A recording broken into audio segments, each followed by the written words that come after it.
تراویح میں بعض اوقات تاخیر سے پہنچتے ہیں اور کچھ رکعتیں ہو چکی ہوتی ہیں، تو اب تراویح کی نماز میں شامل ہونے کا کیا طریقہ ہے؟ جو جماعت چل رہی ہے، کیا پہلے اپنی رکعتیں پوری کرے گا یا فوراً ہی شامل ہو جائے گا؟ یہ ارشاد فرمائیں۔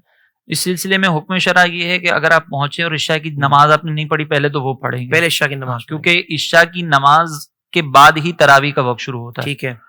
اب اگر آپ نے عشاء کی نماز پڑھ لی اور امام صاحب کچھ رکعتیں پڑھ چکے ہیں تو آپ ابھی امام صاحب کے ساتھ شامل ہو جائیں۔ بعد میں جب وطر پڑھیں گے امام صاحب، جیسے ابھی آخر میں وہاں پہ 20 رکعتیں مکمل ہوئی، آپ کی جیسے 16 ہوئی ہیں، تو وہ امام صاحب تو پہلے وطر پڑھیں گے، پوری جماعت کے ساتھ وطر پڑھیں گے، آپ اپنی بقیہ رکعتیں جو رہ گئی ہیں وہ مکمل کر لیں۔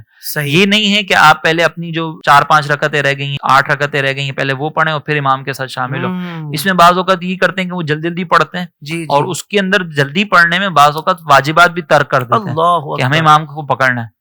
تو امام صاحب کے ساتھ متصل ہو کر پڑھنا یہ ضروری نہیں ہے، آپ پہلے امام کے ساتھ جتنی رکعتیں ملیں وہ پڑھ لیں اور بعد میں پھر اپنی مکمل کر لیں۔ یعنی تاخیر سے پہنچے، سب سے پہلے آپ نے عشاء کی نماز کی فرض اور سنتیں پڑھنی ہے، پھر امام صاحب جو رکعتیں جہاں ان کی پہنچی تھی ان کے ساتھ شامل ہو جائے۔ عشاء کی سنتیں بھی بعد میں پڑھ سکتے ہیں، سنتیں بعد میں پڑھ سکتے ہیں، وہ بھی بعد میں پڑھ سکتے ہیں۔ سنت تو بس عشاء کے فرائض کے بعد آپ نے پڑھنا ہے، فرائض سے پہلے نہیں پڑھ سکتے، فرائض کے بعد آپ اس جماعت میں شامل ہو جائے۔